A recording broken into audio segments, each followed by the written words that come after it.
تفسیر قرآن پر مبنی پروگرام قول اللہ میر عدیل عارف کی جانب سے۔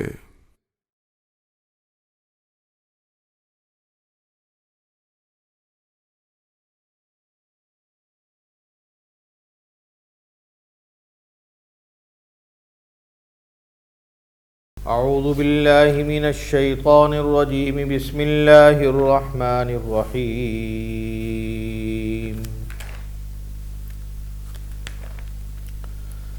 الحمد للہ نحمده ونستعینه ونستغفره ونؤمن به ونتوکل علیہ ونعوذ باللہ من شرور انفسنا ومن سیئات اعمالنا من يهده اللہ فلا مضل له ومن يضلله فلا هادی له واشهد ان لا الہ الا اللہ وحدہ لا شریک له واشهد ان سیدنا ومولانا محمدا عبده ورسوله صلی اللہ تعالی علیہ وعلى آلہ واصحابہ وبارک وسلم تسلیما کثیرا اما بعد فاعوذ باللہ من الشیطان الرجیم بسم اللہ الرحمن الرحیم اللہ الذی جعل لکم اللیل لتسکنوا فیہ والنہار مبصرا ان اللہ لذو فضل علی الناس ولکن اکثر الناس لا یشکرون ذالکم اللہ ربکم خالق کل شیء لا الہ الا هو فانا تؤفکون كذلك يؤفك الذين كانوا بآيات الله يجحدون الله الذي جعل لكم الأرض قرارا والسماء بناء وصوركم فأحسن صوركم ورزقكم من الطيبات ذلكم الله ربكم فتبارك الله رب العالمين هو الحي لا إله إلا هو فادعوه مخلصين له الدين الحمد للہ رب العالمین قل انی نہیت ان اعبد الذین تدعون من دون اللہ لما جاءنی البینات من ربی وَأُمِرْتُ أَنْ أُسْلِمَ لِرَبِّ الْعَالَمِينَ هُوَ الَّذِي خَلَقَكُم مِّن تُرَابٍ ثُمَّ مِن نُطْفَةٍ ثُمَّ مِنْ عَلَقَةٍ ثُمَّ يخرجكم طفلا ثم لتبلغوا أشدكم ثم لتكونوا شيوخا ومنكم من يتوفى من قبل ولتبلغوا أجلا مسمى وحكما ولعلكم تعقلون هو الذي يحيي ويميت فإذا قضى أمرا فإنما يقول له كن فيكون آمنت بالله صدق الله مولانا العظيم۔ برادران محترم، میرے عزیز دوستو بزرگوں، السلام علیکم ورحمۃ اللہ تعالی وبرکاتہ۔ آج ہم نے سورہ مومن کا 7واں رکوع آپ کے سامنے ابھی تلاوت کیا ہے، اور اس کی تفسیر اور اس کا ترجمہ آپ کے سامنے بیان کرنے کا ارادہ ہے۔ اللہ تعالیٰ اس کام کو ہمارے لیے آسان فرمائے اور ہم سب کو اس سے فائدہ پہنچائے اور عمل کی توفیق عطا فرمائے۔ فرمایا کہ اللہ الذی جعل لکم اللیل لتسکنوا فیہ والنہار مبصرا، اللہ وہ ذات ہے کہ جس نے بنایا تمہارے واسطے رات کو کہ تاکہ تم اس کے اندر آرام پکڑو، والنہار مبصرا، اور دن کو بنایا دیکھنے کے لیے۔ بے شک اللہ تبارک و تعالی بڑے فضل والے ہیں لوگوں پر، لیکن اکثر لوگ شکر ادا نہیں کرتے۔ میرے محترم دوستو بزرگوں، اگر دیکھا جائے یہ پہلی آیت جو فرمائی گئی ہے کہ اللہ تبارک و تعالی نے رات کو سکون کے لیے بنایا کہ اس کے اندر آرام کرو، اور دن کو بنایا دیکھنے کے لیے، اور بے شک اللہ تبارک و تعالی بڑا فضل والا ہے لوگوں پر، لیکن اکثر لوگ شکر نہیں کرتے۔ صرف رات کے سونے کو اور دن کے اندر اللہ تبارک و تعالی نے روزی کمانے کے لیے جو ہمارے لیے سہولتیں رکھی ہیں، صرف اسی کو دیکھیں اگر تو دن رات سجدے کے اندر پڑے رہیں، سجدہ شکر کے اندر، تو بھی حق ادا نہیں ہوگا۔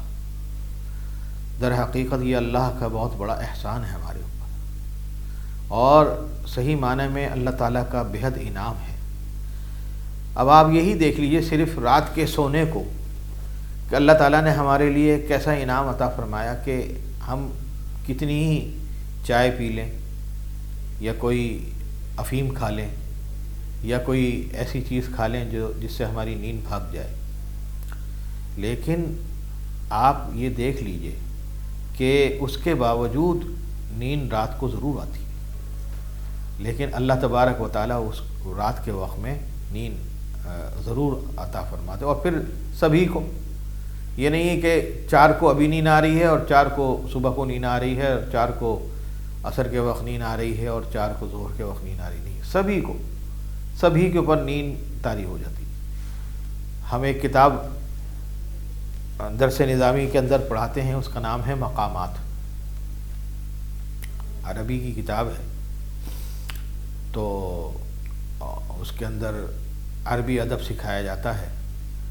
اور عربی لغت سکھائی جاتی ہے اس کے اندر۔ تو ہمارے یہاں درس نظامی کے اندر تقریباً سال ہا سال سے پڑھائی جاتی ہے، تو اس کے اندر یہ بات لکھی ہے کہ رات کے کھانے کا وقت جو ہے وہ روشنی کے اندر ہے، یعنی مغرب سے پہلے۔ اور یہ جو لوگ کرتے ہیں کہ رات کا کھانا 12 بجے کھا رہے ہیں، رات کے 1 بجے کھا رہے ہیں، یہ کوئی کھانے کا وقت نہیں ہے۔ رات کے کھانے کا وقت یہ تو آرام کا وقت ہے کہ رات کا کھانا کھا لیا، عصر کے بعد مغرب سے کچھ پہلے مغرب کی نماز پڑھی، مغرب سے لے کے عشاء تک کوئی ذکر و اذکار یا کوئی کام کی چیز، دیکھنے کی چیز، کوئی اچھی طریقے سے جو کام کی چیز ہو وہ کام کر لیا، کوئی پڑھائی سے منسلک ہے تو پڑھنے کا کام کر لے۔ تو اس کو یاد کرنے کا کام ہے تو یاد کر لے، لیکن عشاء کی نماز کے بعد پھر عشاء کی نماز پڑھ کے جلدی سو جائے، کیونکہ اصل نیند رات کی ہے۔ جو آدمی جلدی سو گیا اور 12 سے پہلے اس کی 1-2 گھنٹے کی نیند ہو گئی، اور اس کے بعد پھر 12 کے بعد اس کی 3-4 گھنٹے کی نیند ہو گئی، 6 گھنٹے وہ نیند لے کے اٹھ گیا تہجد کے وقت، تو پھر وہ اس کے دن بھر میں تھکن۔ آج آپ دیکھیں کہ ہمارے یہاں دستور یہ بنا ہوا ہے کہ جس کو بھی دیکھو، یعنی نوجوان کو دیکھو، بوڑھے کو دیکھو، ادھیڑ عمر کو دیکھو، بچے کو دیکھو، سب راتوں کو جاگ رہے ہیں، دکانیں بھی راتوں کو کھلی ہوئی، اور کیا نام ہے، بڑے بڑے سپر اسٹور کھلے ہوئے،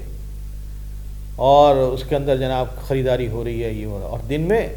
تقریباً 1-1:30-2 بجے تک نہ دکان، نہ بازار، نہ گھر کے اندر کوئی جاگنے کا کوئی سلسلہ، اور کوئی وہ سب سو رہے پڑے۔ جو کمانے کا وقت ہے، روزی کا وقت ہے،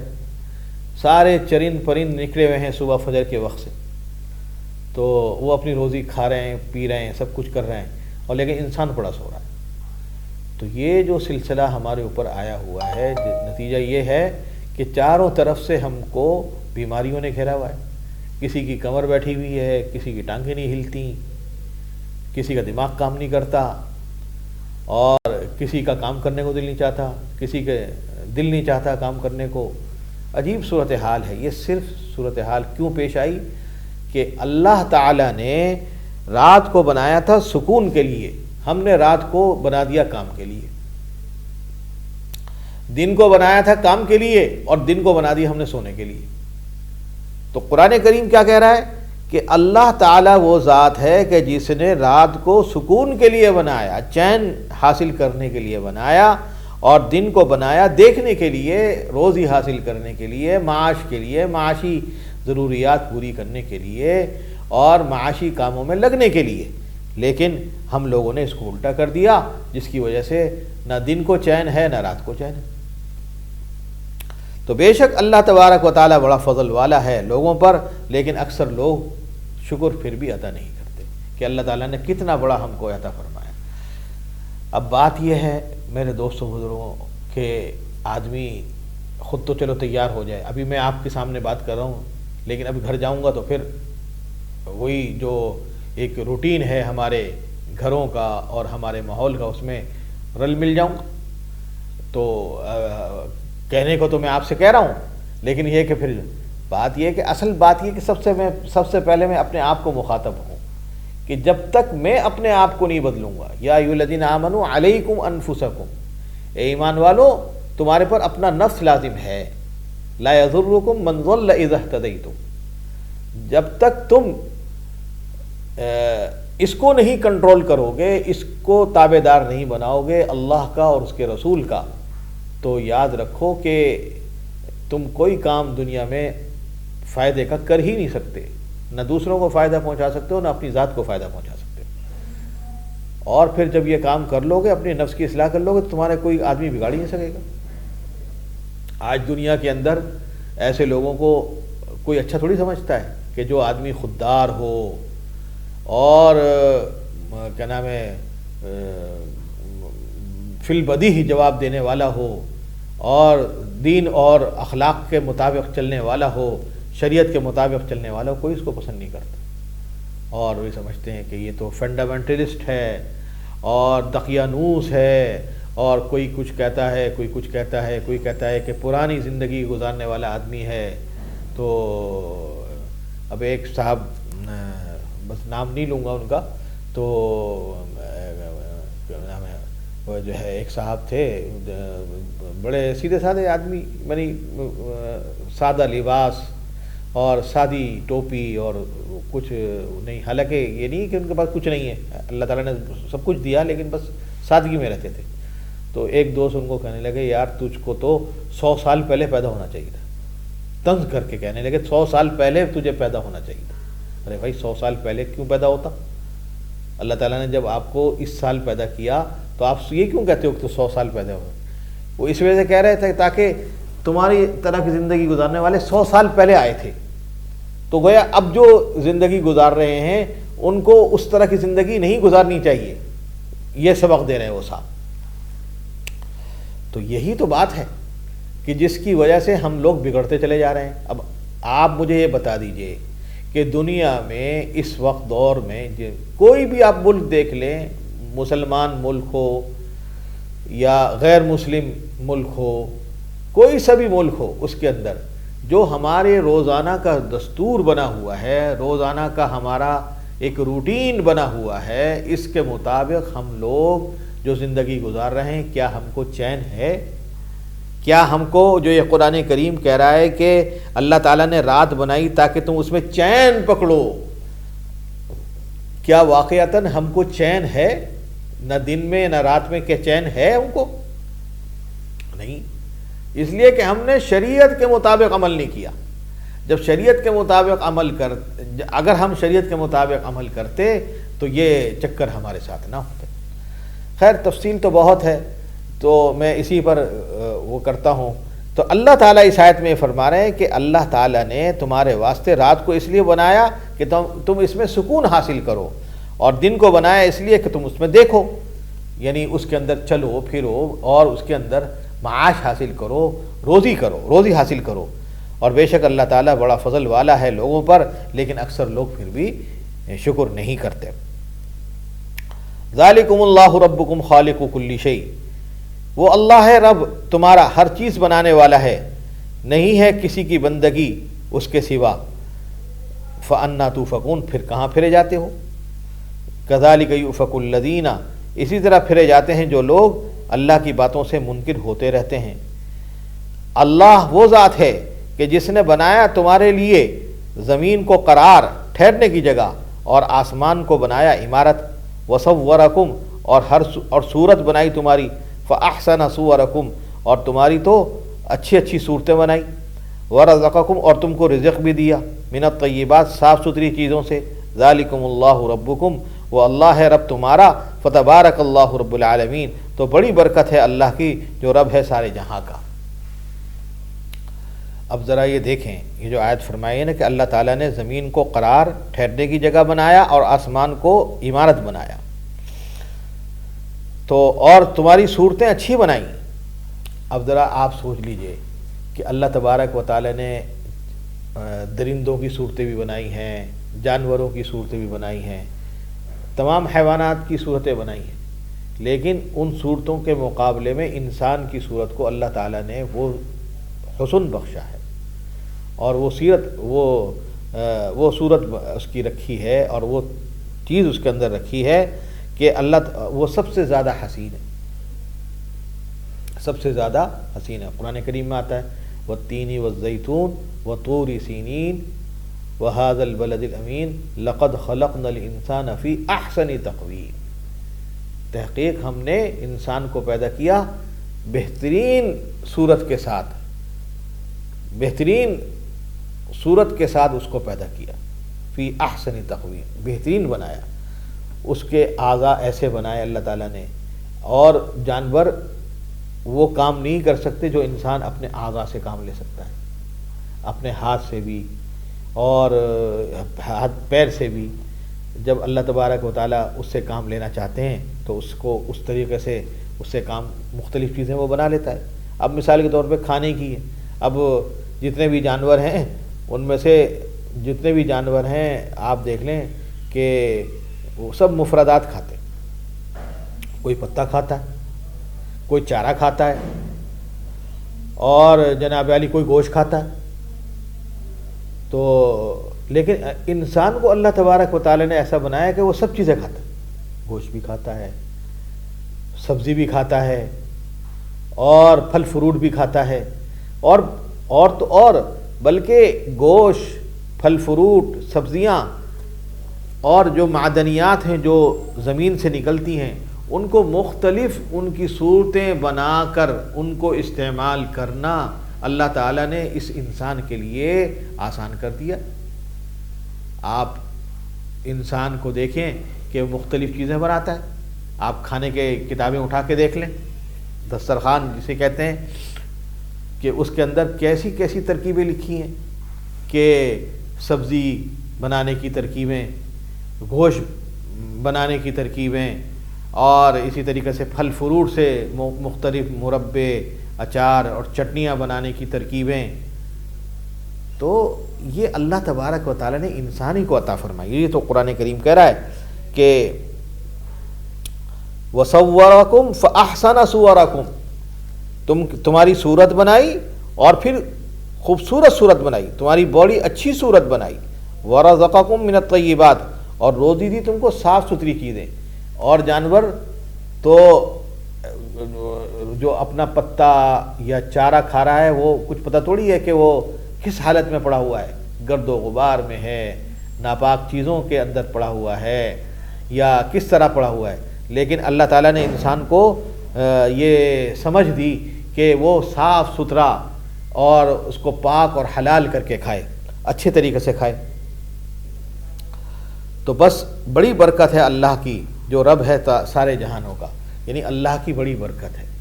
تو لہذا اگر ہم صرف 24 گھنٹے اللہ تعالیٰ کا نام ہی لیتے رہیں تو انشاءاللہ ہمارے گھروں میں برکتیں اتریں گی، خوب برکتیں اتریں گی. اللہ اللہ اللہ اللہ اللہ. ہمارے ایک بزرگ تھے، ہمارے گھر کے ساتھ ہی رہتے تھے، وہ اب تو انتقال ہو گیا. تو بڑے اللہ والے تھے. تو کبھی کبھی میں ان کے پاس جاتا تھا تو ان کو دیکھتا تھا میں، تو ان کے سینے سے آواز نکلتی رہتی، اللہ اللہ اللہ اللہ اللہ. یعنی اتنا انہوں نے اپنی زبان کو، اپنے دل کو اتنا زیادہ اس کے اندر استعمال کیا تھا اور عادت بنا لی تھی کہ اب وہ زبان سے نہ کہیں اللہ، لیکن دل ان سے آواز خود بخود آ رہی ہے اللہ اللہ کرنا. تو اگر ہم صرف اللہ ہی اللہ کرتے رہیں،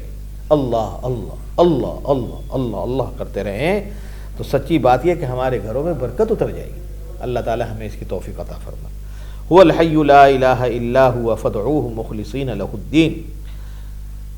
وہ ہے زندہ رہنے والا، کسی کی بندگی نہیں اس کے سوا، تو اس کو پکارو خالص کر کے اسی کی بندگی کے لیے. الحمدللہ رب العالمین. سب خوبی ہے اللہ کو جو رب ہے سارے جہاں کا. تو بس جب اللہ تبارک و تعالیٰ کی یہ صفات ہیں، یہ عظیم الشان اس کی صفات ہیں اور عظیم الشان اس کے تمام اعمال ہیں، تو پھر ہم کو یہ چاہیے کہ خالص اسی کو کر کے پکاریں، کسی اور کو نہ پکاریں، اسی کو کر کے پکاریں. یا اللہ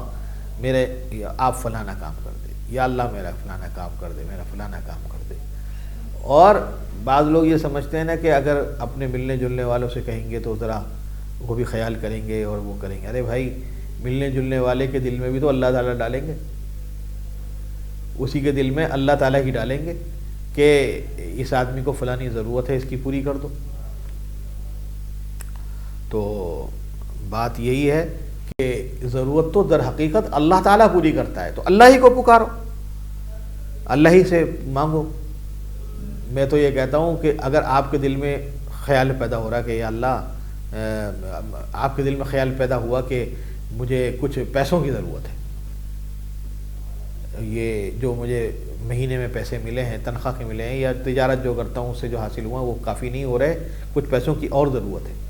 تو بجائے اس کے کہ دوسروں کے پاس جاؤ اور لوگوں سے کہو اور اپنی حاجات بیان کرو یا ان سے مکر و فریب کرو یا ملمہ سازی کرو، اس سے بہتر یہ نہیں ہے کہ ہم اللہ تعالیٰ سے ہی کہیں، 2 رکعت صلاۃ الحاجت پڑھیں، اے اللہ مجھے اتنے پیسوں کی ضرورت ہے، آپ مجھے عطا فرما دیجیے، آپ مجھے عطا فرما دیجیے. تو اس سے بہتر اور کوئی راستہ نہیں ہے، سب سے بڑا راستہ یہ.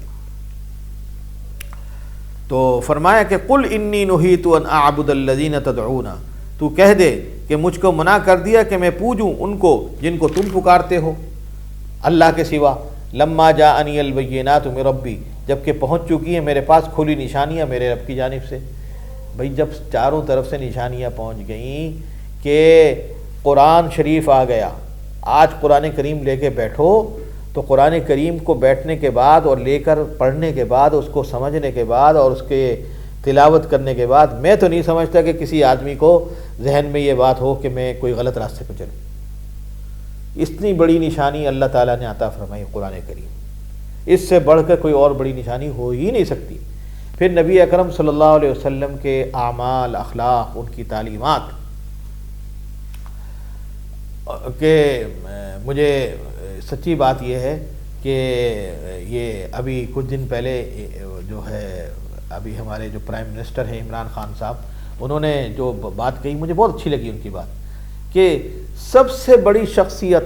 جس کی ہمیں اقتداء کرنی ہے وہ ہے رسول اللہ صلی اللہ علیہ وسلم کی تعلیمات، کیونکہ جو انہوں نے کام کیے اس سے بڑھ کے کوئی اور کام کرنے والا ہو ہی نہیں سکتا، لہذا ہمیں بس وہی صورت اختیار کرنی ہے اور وہی کام اختیار کرنا ہے، تو انشاءاللہ ہم صحیح راستے پہ آ جائیں گے۔ اب دیکھیے صحابہ اکرام رضوان اللہ علیہم اجمعین جب تک زندہ رہے کوئی جھگڑا، کوئی فساد، کوئی تحریک، کوئی یہ نہیں کہ جناب کسی کے خلاف لوگ جلسہ کر رہے ہیں اور ایک جشن ہو رہا ہے اور یہ جلوس نکالا جا رہا ہے، کچھ نہیں۔ رسول اللہ صلی اللہ علیہ وسلم کی تعلیمات پہ عمل کرنے والے تھے، تو ہر چیز کو دیکھتے تھے کہ نا رسول اللہ صلی اللہ علیہ وسلم نے ہمیں کیا سکھایا۔ اب چھوٹی سی بات کو آپ دیکھ لیں صحابہ کرام رضوان اللہ علیہم اجمعین کی، کہ حضرت عبداللہ ابن عمر رضی اللہ تعالیٰ عنہ انہوں نے یہ دیکھا کہ حضور پاک صلی اللہ علیہ وسلم نے فلانی جگہ نماز پڑھی تھی،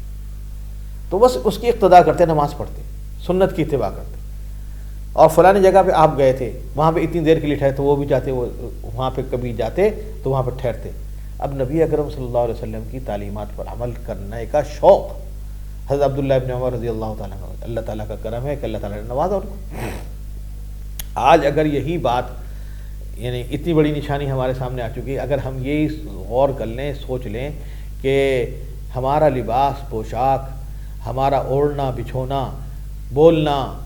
اور کلام کرنا، سبق پڑھنا یا پڑھانا یا درس دینا یا درس لینا، اس کے اندر بس نبی اکرم صلی اللہ علیہ وسلم کی تعلیمات کی پیروی ہو اور ان کی پوری اطاعت ہو،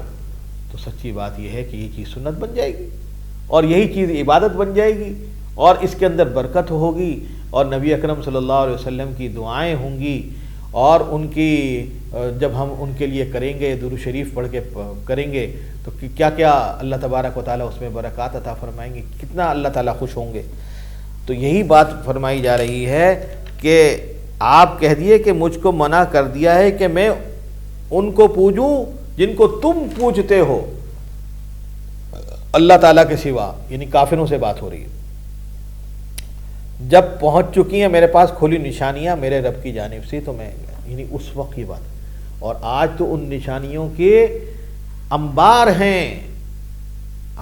ہیں، قرآن کریم ہیں تو اس کی تفاسیر ہیں، احادیث ہیں، احادیث کی تشریحات ہیں، اور علماء نے کیا سے کیا ان کے صورتیں بنا دی ہیں، لیکن اس کے باوجود بھی اگر ہم نہ مانیں تو سچی بات یہ ہے کہ یہ ہمارے لیے بڑی گمراہی کی بات ہے۔ وَأُمِرْتُ أَنْ أُسْلِمَ لِرَبِّ الْعَالَمِينَ، اور مجھ کو حکم ہوا ہے کہ میں تابع رہوں جہاں کے پروردگار کے۔ هُوَ الَّذِي خَلَقَكُم مِّن تُرَابٍ، وہی اللہ ہے جس نے بنایا تم کو خاک سے، ثُمَّ مِن نُطْفَةٍ، پھر پانی کی بوند سے، ثُمَّ مِن عَلَقَةٍ، پھر خون کے جمے ہوئے سے، ثُمَّ يُخْرِجُكُمْ طِفْلًا، پھر تم کو نکالتا ہے بچہ، ثُمَّ لِتَبْلُغُوا أَشُدَّكُمْ، پھر جب تک تم پہنچو اپنے زوروں کو، پھر جب تک پہنچ جاؤ تم اپنے پورے زور کو، یعنی قوت کو پہنچ جاؤ، جوان ہو جاؤ، ثم لتکونوا شیوخا، پھر جب تک کہ ہو جاؤ بوڑھے۔ یعنی اللہ تبارک و تعالیٰ کے آپ یعنی ترتیب دیکھو کہ مٹی سے پیدا کیا اور پھر نطفے سے پیدا کیا۔ پہلے کیا ہوا کہ آدمی نے گندم کھایا یا جو زمین سے جو چیز اگی وہ کھایا، اور کھانے کے بعد جو ہے نوجوان ہوا، نوجوان ہونے کے بعد پھر جب اس کی شادی ہوئی، شادی ہونے کے بعد اس کی نطفے سے اور بیوی کے نطفے سے ایک بچہ پیدا ہوا۔ بچہ پہلے جمع ہوا خون تھا، پھر اس کو اللہ تبارک و تعالیٰ نے جب نکالا پیٹ سے تو وہ بچہ تھا، پھر اس کے بعد پھر بچپنے سے ہوتا ہوتا نوجوان ہوا، نوجوان ہونے کے بعد پھر اس کے بعد جب ایک وقت گزارنے کے بعد پھر بوڑھا ہوا، تو ایک ترتیب اللہ تعالیٰ نے بنا رکھی۔ یہ ترتیب اللہ تعالیٰ نے بنائی، یہ اللہ تعالیٰ ہی بناتا ہے۔ تو سبحان اللہ کہو اس کے اوپر کہ اللہ تعالیٰ نے کیسے ترتیب بنائی ہے کہ پہلے جو ہے بچہ تھا، پھر نوجوان ہوا، پھر نوجوانی کے بعد پھر جو ہے بوڑھا ہوا۔ یہ کسی اور کی بس کے میں ہے؟ یہ جو بت ہیں یہ کر سکتے ہیں یہ کام؟ یہ جن کو تم لوگ پوچھتے ہو مشرکین، یہ کام کر سکتے ہیں؟ کوئی نہیں کر سکتا یہ کام، یہ تو اللہ تعالیٰ ہی کرتا ہے۔ وَمِنْكُم مَّن يَتَوَفَّىٰ مِن قَبْلُ، اور کوئی تم میں سے ایسا ہے کہ مر جاتا ہے اس سے پہلے۔ بعض لوگ نوجوانی میں مر جاتے ہیں، کوئی بعض اوقات بچپنے میں مر جاتے ہیں۔ وَلِتَبْلُغُوا أَجَلًا مُّسَمًّى، اور یہ کہ پہنچو ایک لکھے ہوئے وعدے تک۔ وَلَعَلَّكُمْ تَعْقِلُونَ، اور تاکہ تم کو یہ ہے کہ سوچو غور کرو اس بات کے اوپر۔ یعنی عادت تو یہی اللہ تعالیٰ کی کہ پہلے بچہ ہوتا ہے، پھر نوجوان ہوتا ہے، پھر بوڑھا ہوتا ہے، پھر دنیا سے چلا جاتا ہے۔ لیکن بعض اوقات اللہ تعالیٰ ایسا بھی کر دیتے ہیں کہ کوئی نوجوانی کے عالم میں چلا جاتا ہے، کوئی بچپنے کے عالم میں چلا جاتا ہے، کوئی بوڑھا ہو گیا جاتا ہے۔ هو الذی یحیی و یمیت، وہی ہے جو زندہ کرتا ہے اور مارتا ہے۔ فَإِذَا قَضَىٰ أَمْرًا، اور جب حکم کرتا ہے کسی کام کا تو اللہ تعالیٰ اس کو یہی کہتا ہے کہ ہو جا، کن، وہ ہو جاتا ہے۔ تو مطلب کہنے کا یہ ہے کہ کسی کام کے بارے میں جب وہ یہ کہتا ہے کہ وہ ہو جا تو وہ ہو جاتا ہے، تو بس انسان کو یہ چاہیے کہ در حقیقت اس بات پر غور کرے۔ یعنی پورا رکوع جو ہے، یہ پورا رکوع ختم ہو گیا ہے، تو اس رکوع کے اندر بات یہ بتائی گئی ہے کہ ہم کو جب اللہ تبارک و تعالیٰ نے اتنی نعمتیں دی ہیں، اتنی فضیلتیں دی ہیں، اتنی برکتیں دی ہیں، اتنی عنایتیں دی ہیں، تو اب ہمارا کام یہ نہیں ہے کہ ہم اللہ کے سوا کسی اور سے مانگیں۔ ہمیں ہمیشہ اللہ ہی سے مانگنا ہے، اللہ ہی کی عبادت کرنی ہے اور اللہ ہی سے تعلق رکھنا ہے۔ گناہ ہو جائے اور زیادتی ہو جائے، نافرمانی ہو جائے، تو اللہ ہی سے معافی مانگے، اللہ ہی سے معافی مانگے کہ یا اللہ گناہ ہو گیا اور غلط کام ہو گیا، اللہ تعالیٰ مجھے معاف فرما دیجیے، آپ کہ میں نے کر لیا، آپ مجھے معاف فرما، اللہ تعالیٰ معاف فرما دیں۔ بات یہ کہ ہر وقت تعلق اللہ ہی سے رکھو، تو انشاءاللہ تعالیٰ اللہ تعالیٰ کام آئے گا، اللہ تعالیٰ آپ کا خیال رکھے۔ اللہ تعالیٰ تو ویسے بھی خیال رکھتا ہے۔ اب آپ مجھے بتائیے، کیا کافروں کو رزق نہیں دیتا؟ کیا مشرکوں کو رزق نہیں دیتا؟ کیا بد عقلوں کو رزق نہیں دیتا؟ کیا فساد والے کاموں کرنے والوں کو رزق نہیں دیتا؟ سب کو دیتا ہے، سب کے لیے اللہ تبارک و تعالیٰ مہربان ہے، سب کے لیے۔ تو مسلمان کے لیے کیا نہیں ہوگا؟ ایک مومن کے لیے نہیں ہوگا تو مومن کے لیے تو اور زیادہ ہوگا۔ لہذا میرے دوستوں بزرگوں، ہم اصل میں یہاں معلوم ہوا اس رکوع کو پڑھنے کے بعد ہم غلط چلتے ہیں، ہم مومن ہو کے مسلم ہو کے غلط چلتے ہیں، ہم صحیح رخ پہ چلتے نہیں۔